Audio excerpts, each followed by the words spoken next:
Why did he celebrate Christmas on the 25th of December? He moved the whole world so this would happen. There was a special manger. They knew exactly where they were. So that specific moment in time was perfect timing. Why did shepherds have to be there? To greet the lamb? Because shepherds greet the lamb. The shepherds greeted all of the lambs that were born. And so they greeted the most important one that was ever born.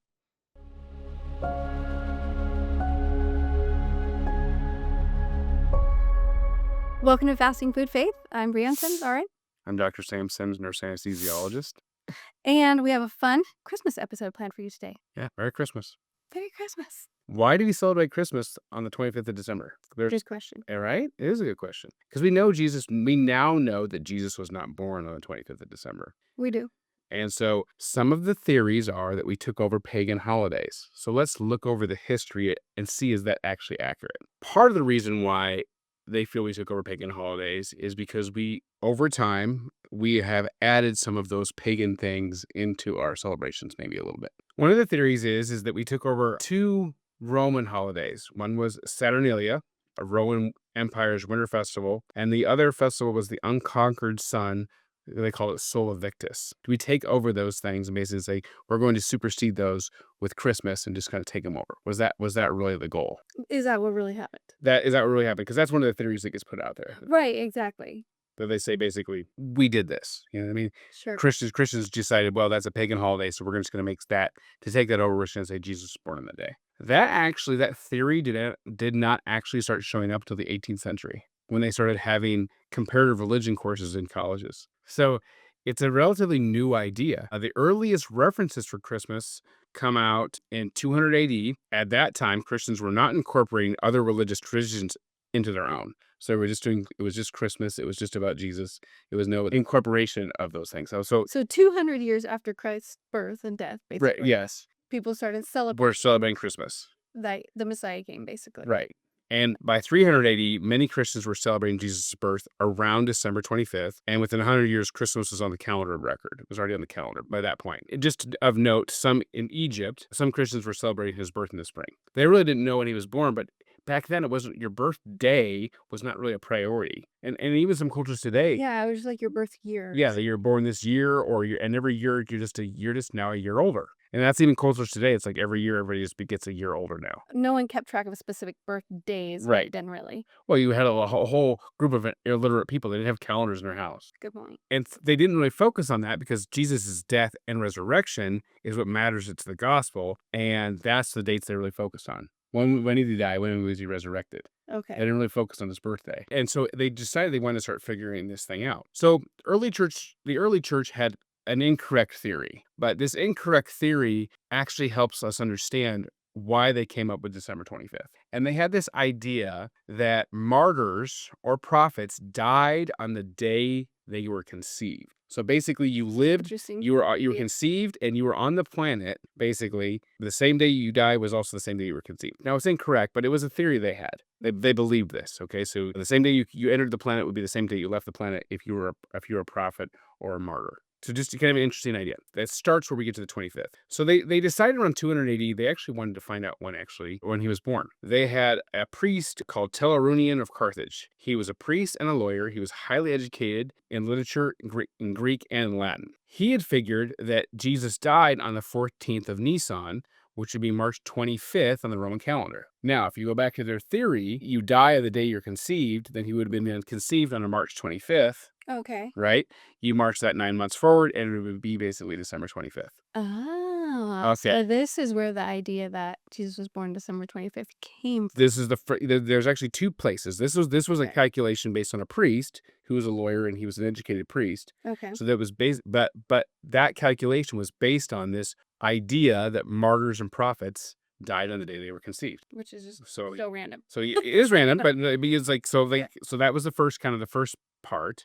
Okay. And so then they're like, well, did the Bible in any way back that up? That was the other question, right? Because it's a theory. There's a biblical calculation that comes up with December 25th. In Luke 1, it tells of Zacharias, John the Baptist's father. The Gospel of Luke tells us when Zacharias left the temple, his wife conceived. In the 6th month, the angel Gabriel was sent from God to the city of Galilee named Nazareth to a virgin betrothed to a man whose name was Joseph of the house of David. This is Luke 1:25 and 26. Now, Zacharias was of the priestly division of Abijah. Okay, they rotated their roles. Right. Okay, In the temple. in the temple. Yeah. So every year it would rotate. Mhm. Okay, just count or rotate. It would be a next priestly division would be their turn. So based on that, on a calculation of this, the division of the priests in the temple in 70 AD, when the Romans came back in and destroyed the temple, they assumed they knew who the priestly division was at that time. Okay. So what they did was they just back calculated it. Church historians presumed that Zacharias would be in the temple in late September or early October, but we really don't know.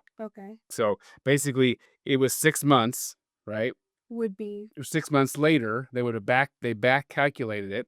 Right. So they thought that basically when this all happened, when John was conceived, they thought it was late September, early October. If you jump forward 6 months, right, to when Jesus is then conceived and shows up at their house, right? Right. You jump forward 6 months and it's March. Right. So then Jesus's birth would have been 9 months later. 9 months later. So December. So given the two calculations, an incorrect assumption that prophets and martyrs died on the day they were conceived, and given on an incorrect calculation that Zacharias was in the temple in late September, October, but those two incorrect calculations both pointed to December 25th, given the respect for Torunian, everything lined up. Right. So they were thinking, okay, we got this. So basically, the reason why it's December 25th is because they thought they got it right. So they started celebrating Jesus' birthday on that day. So the early church reinforces belief on December 25th based on these calculations before any evidence that the church incorporated any pagan rituals, anything in Saturnalia or anything in Sol Invictus into their celebrations. Oh, okay. Interesting.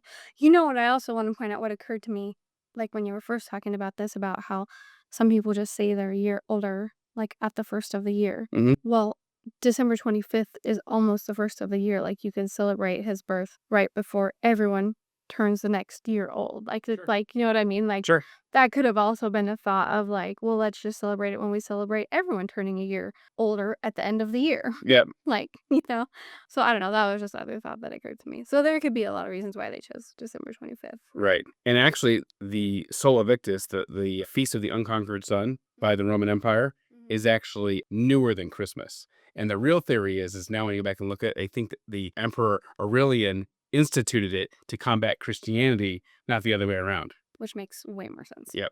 And so basically, as God, I have fully dibs on December 25th, as well as every other day of the year, no matter what any pagan used it for. God has dib on all the days. He created all of them. He gets dibs. He gets dibs. That's funny. That's good. So there you go. They thought they got it right. So did they get it right? No. No.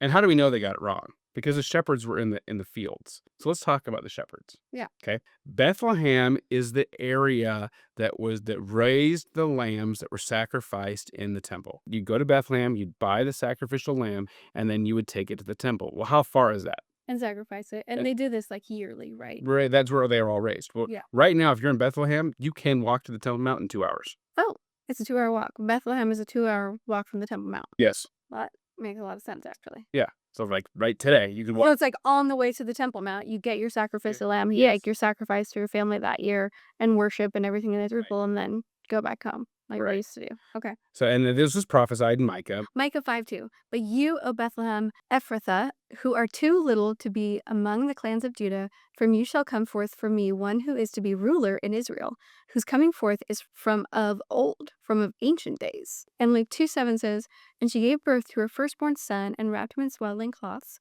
and laid him in a manger, because there was no place for them in the inn. So God moved the whole world. Micah 2:5 was 700 years before his birth. And he told Caesar to make a census. He moved the whole world so this would happen. So he would be born in Bethlehem in a manger. If you're going to have people travel for a census, you're not going to have them travel in the wintertime. Oh, yeah, that makes sense. Yeah, actually. Okay. We're going to do it in the summer. And so obviously, Spring. so if he moved the whole world to make this happen, he obviously wanted Jesus to be in a manger. I mean, yeah. So why? Dun, dun, dun. I know the answer because you've told me this before. But Okay. everyone is so excited to hear why. There's actually more than one type of manger. And so most people think of it as a feeding trough. It's dirty, it's lowly, and it was a sign, but it's also a sign to the shepherds. That's what the angels told them. Yes, To it's find the baby laying in a manger. go find a baby in the manger. So that well, most babies aren't laid in the manger. No king is ever laid in the manger.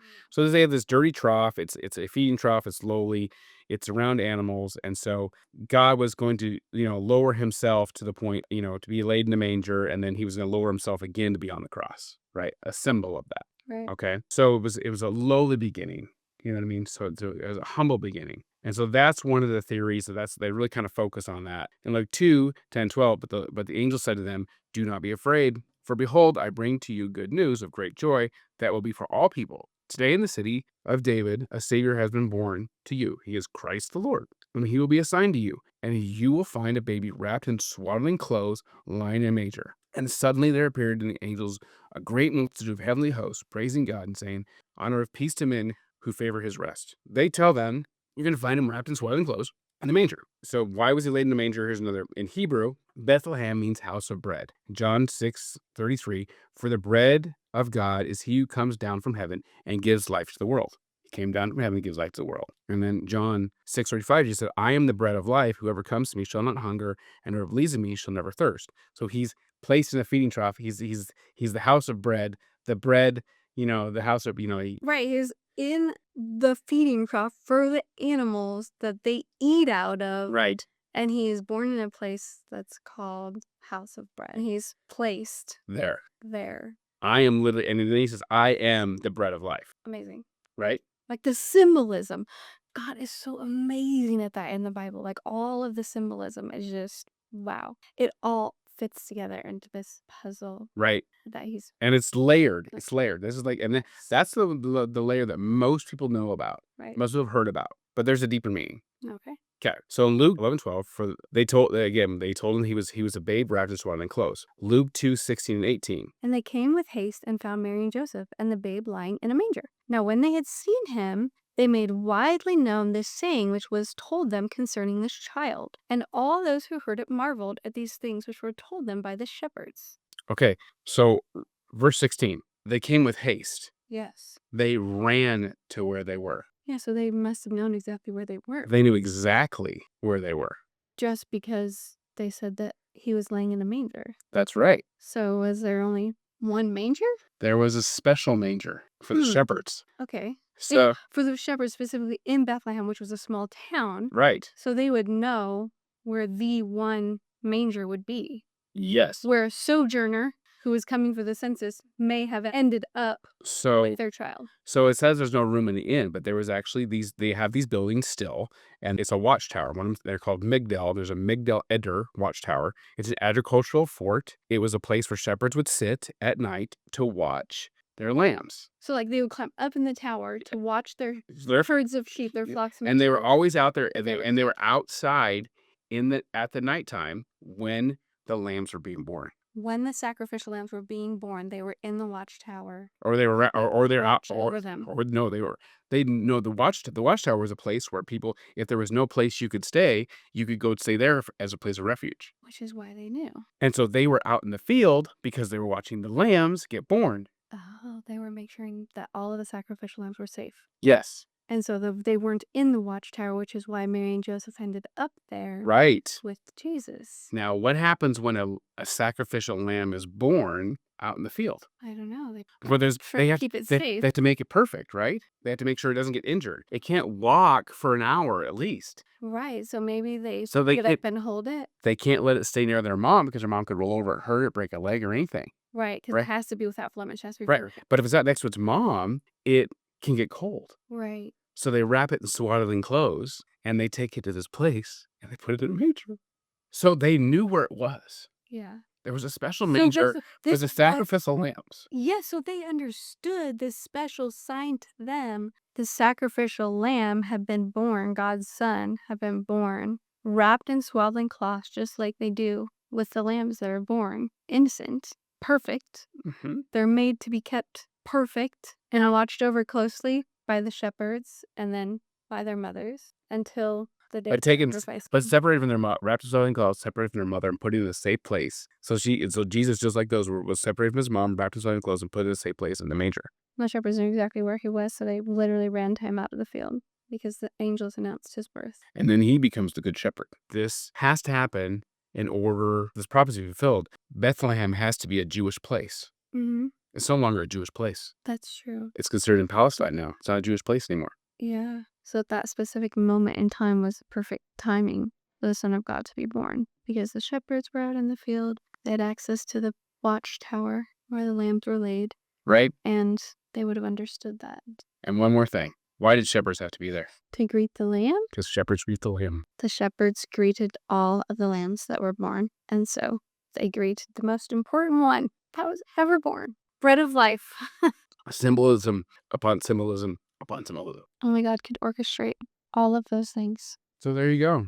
The real story of Christmas. Now we got to the 25th. So he was actually born in the spring It was born in spring. because the shepherds were there to greet him. Yep. And that's when they would have had the census, when people were able to travel throughout Israel. God made a way. Yeah. It's a cool story. The real story. How Jesus came as an innocent babe, and we get to spend the whole Christmas season celebrating his birth and recognizing all the ways that God prepared the way and foreshadowed for his birth, his death, and his resurrection, also that we could be reunited with him forever. We hope this lesson, all of these interesting facts, inspired you today in your journey.